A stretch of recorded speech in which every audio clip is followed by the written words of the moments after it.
should try it. Do you just sprinkle it on? Mm-hmm. And do you get it at Whole Foods? Really good. You can get it at Whole Foods. Yeah. Yeah. Yeah. What's it called? It's called nutritional yeast. Yeah. It's like a yellowy powder. Yeah.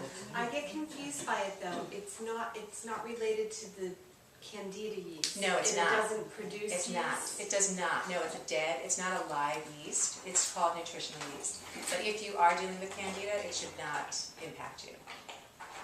You're maybe thinking of brewer's yeast. There are different yeasts. And brewer's yeast is the same as what No, you're brewer's talking yeast is not the same. So It's different. Nutritional yeast. Nutritional yeast is what it's called. It'll actually be called that on the container. And it's solely for B vitamins. That's what it gives you. You get other nutrients out of it, but it's unique in that it offers the full complement of B vitamins. But if you're on a yeast-free diet, can you take it? I think you can. You can. Yeah. And do you Yeah, put that's on the anything one else? yeast I think that you can, and she's saying maybe not. Right. Yeah. Yeah.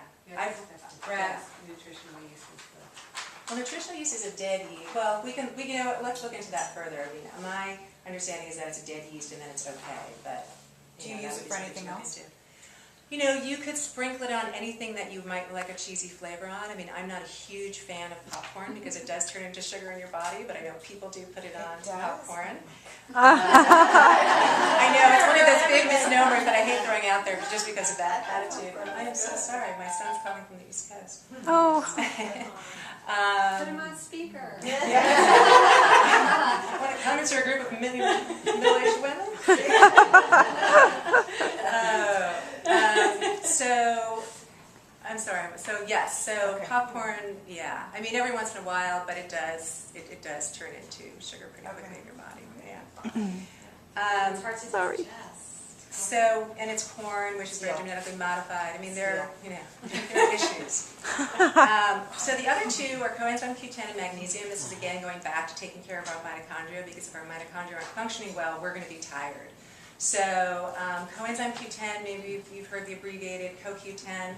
That's basically like a carpooler in our energy cycle. It just transports a lot of things, but it's important. But the reason why I mention it is because as we age, starting around this time, is that our bodies tend to, it gets depleted in our bodies as well. So this is something that some people supplement with. I actually supplement with that. If anybody is taking a statin drug, which is a cholesterol-lowering drug, that is definitely something you want to look into supplementing with, because they compete for the same chemical pathways and your body gets depleted.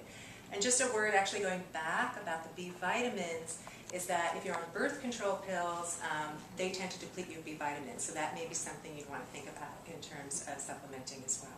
Is there a supplement you recommend? Like, is there something you particularly like? Well, I actually sell them, so that's a loaded question. We can talk about that later. Supplements is an unregulated industry. There are a few over-the-counter brands that I feel are reputable, have a lot of integrity. I was going to say that if you're on birth control pills, this isn't your group. Yeah.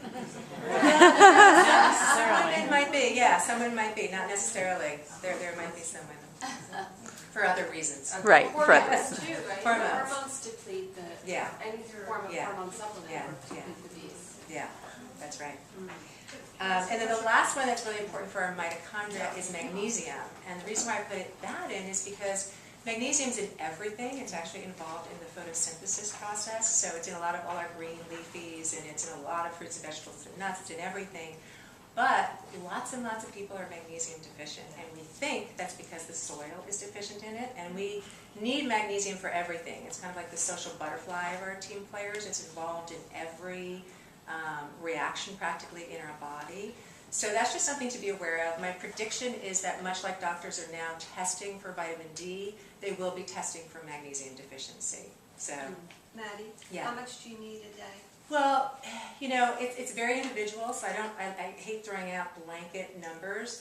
As a general guideline, I'd say about 400 milligrams.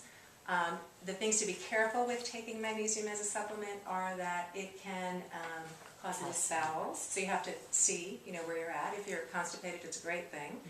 It's also a relaxer. It actually relaxes your muscles. So sometimes I tell people take it before you go to sleep at night because it relaxes your muscles. It's kind of a calming mineral, and you're getting your magnesium. Isn't it better to take a CalMag in combination? You can take a CalMag, yeah. You're getting the magnesium. You're getting the balance of the two. I mean, you need other things for the absorption of calcium as well, but you could. Yeah, your vitamin D, your K. So. I think magnesium on its own works more, its own properties are enhanced in terms of the relaxation and the muscle relaxation. When it's synergistic with these other vitamins, it works more synergistically with them, and it helps with calcium absorption. And so, Like magnesium citramate. I'm sorry? Like magnesium citramate? Is Yeah. that one? Yeah, that's, Yeah. I don't know what it is, but I take it. Yeah. You want to get a chelated, so if you're going to get a magnesium, you want to get a chelated kind of a magnesium, so some kind of magnesium chelate. So that's our mitochondria. So I hope, I love our mitochondria, so I hope I've conveyed my passion about our mitochondria. The next thing I want to talk about is detoxification, because if we're carrying a heavy toxic burden, what's going to happen? We're going to be tired. So, we have a beautiful built-in natural detoxification system in our bodies. Our liver is kind of the master of that system.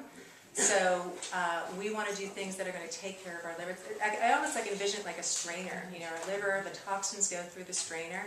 But if we have too many toxins, refined foods, chemicals, pesticides, pollutions, all that stuff that in our modern day world, we're coming in contact with, the strainer overflows, and then what happens? The toxins overflow, and then they go into our organs, and we actually store our toxins in fat. That's where toxins are stored, in our fat cells. So we want to eat liver-loving foods, which are from our allium family, like our garlics and our onions. Sulfur family, which are our cruciferous veggies, are very liver-supporting.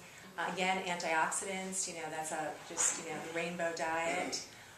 Things that stress our liver are alcohol, coffee, sugar, high fructose corn syrup, hydrogenated fats, and other processed refined foods and chemical additives. I did want to mention food intolerances. It's something, here are our smoothie ladies. So it's something that can actually affect a lot of aspects of our body. If our body, we're all biologically different.